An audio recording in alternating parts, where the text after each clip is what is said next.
பேர்தே கொண்டாட்டம் அது இஸ்லாமிய கலாச்சாரம் அல்ல, அது யூதர்களிடமிருந்து வந்தது. அது இல்லாம இப்ப புதுசா நிறைய வந்திருக்குது. எனிவர்சரி, திருமணம் முடித்து முதலாவது வருஷம் கொண்டாட்டம், திருமணம் முடித்து இரண்டாவது வருஷம் கொண்டாட்டம், திருமணம் முடித்து அந்த மனைவி அவ புள்ள உண்டான பேபி ஷவர். யாரும் நீங்க நினைக்காதீங்க, இப்ப நடக்கிறது கொழும்புகள்ல ஆக பெரிய வசதியானவர்கள் செல்வந்தர்கள் எல்லாம் ஒவ்வொரு சாப்பாட்டுக்கு பெயர் வைக்கணுமே. ஹெல்தி ஃபங்க்ஷன், ஹல்தி ஃபங்க்ஷன் என்று வச்சிருக்கிறாங்க, பேபி ஷவர் என்று வச்சிருக்கிறாங்க, பெச்சுலர் ஃபங்க்ஷனாம். அதாவது திருமணம் முடிக்க போறாரு, இப்ப பெச்சுலர் ஆகிக்கிறாரு, சீக்கிரமாக அவர் குடும்பத்தை நான் மாற போறாரு, அதனால பெச்சுலர்களுக்கு என்று சொல்லி தனியான ஒரு ஃபங்க்ஷன். மேலான பெரியார்களே, சகோதரர்களே, அல்லாஹ் பாதுகாக்கணும். உலமாக்கள் சொல்வதை எல்லாம் சொல்லிக் கொண்டு தான் இருக்கிறார்கள்.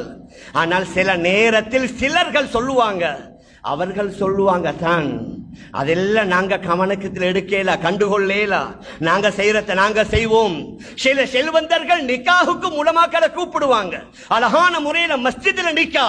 ஆனா அதற்கு பின்னால் உள்ள எக்கச்சக்கமான விருந்து வைபவங்கள், ஒரு விருந்து இன்னொரு ஹோட்டல்ல, இன்னும் ஒரு விருந்து 5 ஸ்டார் ஹோட்டல்ல, இன்னும் ஒரு விருந்து 4 ஸ்டார் ஹோட்டல்ல, ஒவ்வொரு விருந்துக்கு ஒவ்வொரு பெயர்களை வைத்துக் கொள்வார்கள்.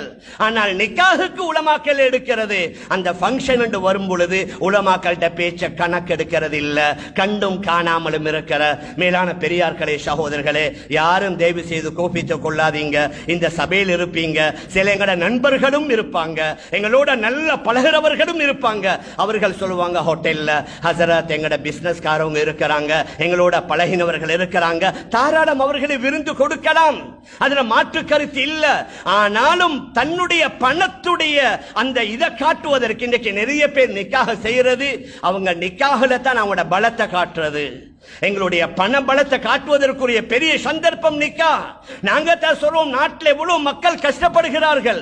இப்பொழுதும் நாங்க பார்க்கலாம், ஒவ்வொரு காய்கறிகளுடைய விலை 800 ரூபா, 1000 ரூபா.